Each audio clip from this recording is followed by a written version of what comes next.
2 big nights for Ring of Honor. Company's thriving. We're talking to the Motor City freaking Machine Guns, which is incredible. We're talking to the Bucks. So much excitement surrounding Ring of Honor. You obviously being here forever, you got to be excited. It's great. I was actually, I did a interview downstairs with somebody from Austin, Texas, a radio station earlier downstairs at WrestleCon, and they had said, what's the differences with Ring of Honor? And really, the only difference is now the television, the pay-per-views, and the production value. I mean, the stuff that's in the ring has always been our bread and butter, and that's never changed since day one in this company. So just to still have that solid action in the ring, the best action, I think, in the world as far as pro wrestling inside a ring, and then you tack on everything else with TV, pay-per-view, and the added production. Yeah, we're flying high. And you see the growth, Bobby. And you know what? My wife is watching you now. She's a big fan. You really have become, with that handsome face, you really have become a TV talent. Yeah, I get nauseous when we have the pay-per-views because they're in HD and my daughters are home watching it, and like one of my daughters will take a screenshot and text it to me, and I'm just like, ugh, really? HD, Bobby Cruz? No, not a good combination. But no, we're doing very well, and we continue to do pay-per-views, so people are obviously purchasing the pay-per-views and enjoying them and buying them again with repeat customers. No, but on a serious, yeah. Traditional pay-per-view. True. Love the model. And on a serious note, you really have been waving the flag for this company. I mean, you've been there since day one. You are the guy, and really you've become the face of ROH because the wrestlers do change. There is that revolving door of wrestlers, but you are that one constant with the product. Yeah, I think really, besides, the Briscoes, which are a rarity, and someone like Roderick Strong, who's been here for about 12 years, yeah, there is a rotating door. But that says a lot about Ring of Honor also as a company, and how, someone else moves on, someone steps right into that and takes that spot. So, yeah, almost here since day one. It's been about 12 and a half years, and I've had some of the best seats all over the world for what we do, and it's been a blast. It was funny. We were talking to the Bucks, and Joe Koff comes over and gives them a little hi, and that's weird. Yeah, Joe doesn't talk to me, so that's weird. I'm sorry to hear that. It's what I like about it, obviously, is that Sinclair backs this company strong. I mean, Sinclair is Ring of Honor. Ring of Honor is Sinclair. At the same time, there's a confidence in 2 of the hottest guys on the planet to say, okay, we're going to do pretty much an exclusive contract with Ring of Honor. That says a lot about Ring of Honor. It surprised me, to be honest with you, because I think they've been talking about it for a while. You hear different things, guys talk, and I didn't think a contract would get done with Ring of Honor or any other company for that matter. They were doing so well with their indie dates and everything, and yeah, it was some surprises aren't so pleasant. It was a very pleasant surprise when I read that they had signed, because they were teasing they were signing somewhere, and to see that it was ROH next to that, can't argue with that. Now, we asked the Young Bucks about this, so I'll ask you too. You're a family man, so how hard is it with the travel, with all the constant dates, being a family, holding that together, being the glue that holds it together, and still do all the work that you do for this company? Yeah, I was just joking earlier today downstairs with Velvet Sky, who I've known for 15, 20 years maybe since she started. And, she said, how you been, blah, blah, blah. We're talking, and I said, I still feel guilty coming on the road for a couple days when my daughter's at home and, the softball game's going on or whatever's going on. And she said, yeah, I feel the same way about my cats, So I said, well, okay, yes, you can make that comparison. So not really. Yeah, but no, it's not easy. I have had a lighter schedule with the Ring of Honor the past several years where it's basically just been TV and pay-per-views, but we actually have been talking lately, and I think we're going to bump up my schedule this year in 2016 to include a lot more house shows. It's a no-win situation. You know what I mean? I love coming here. I've been here for 12 years. I love the travel.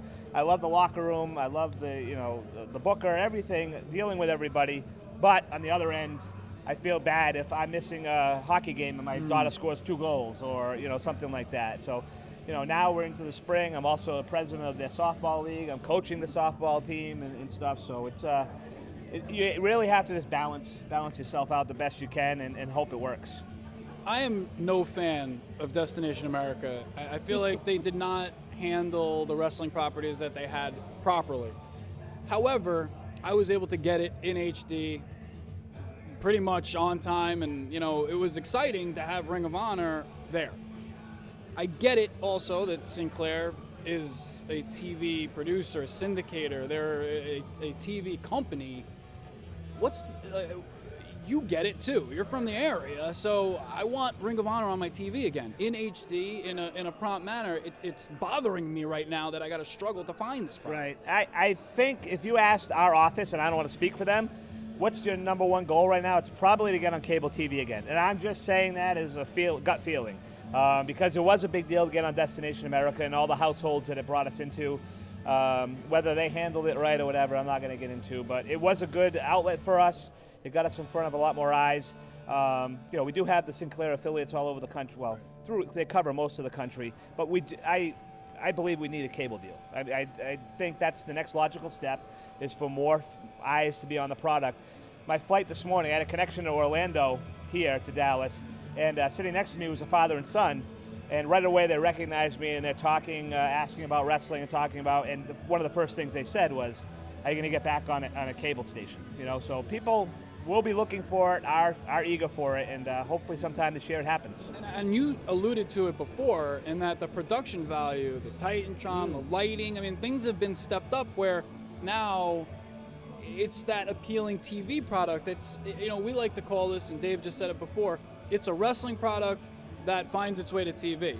Well, it can be both, especially with some of the improvements that have been made. Absolutely. And I walked into Nashville TV taping in January where that new set debuted. And, I've been here over 12 years. I've been ring announcing over 20. I think I've seen a lot of things. I announced WWE stuff. I walked into that building and saw that, and my eyes were wide open. Wow. I mean, it really, just it's being set up.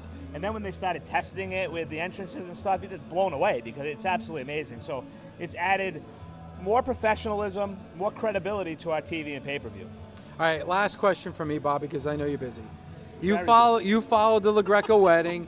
Doug, the minister at my wedding, Mortman Ministries, Yes, represented. Yep. I mean, what was that like following that? What did you think that a partner, him and I, together, not only on the air, but in a life journey True like tag we team started? with it. Yes. Yeah. So, I was following it on Busted Open. I knew that you were officiating the wedding. And the whole time, I kept thinking this is a rib. There's no way a woman is going to let her wedding take place in a wrestling ring. And sure enough, I see the pictures, and it happened. It worked. Yeah. So, whatever you were slipping her, I guess it was working. But, I had the opportunity to meet her a while ago in New York. Sweetheart of a woman. And I know she's Facebook friends with me, which is smart because she seems very sweet. So now she gets to see the bitter side of life when she follows me. But no, it's great. I think something like this. I can compare it to my relationship with Todd Sinclair. I knew Todd around the New England Indies for a little bit. We never really worked for the same promotions, but now we've been here together for over 12 years. And whether it's Dallas or Chicago or New York or Tokyo, we room together, we travel together. So you kind of have that same thing. You can work together and have that kind of a close friendship. I would never let him officiate my wedding, but that's a whole thing. I mean, he could count 3, I guess, but other than that, he's not going to do anything else. But no, I think it's cool, and I see how happy you are. So, I mean, it's late congratulations, but I'm very happy for you. Thanks, because, Bobby. It's a special thing, not to sound corny, because I was married 10 years. It's a special thing to find that person, that woman, or if you're a woman, that guy. So that's good. Cool. The great Bobby Cruz.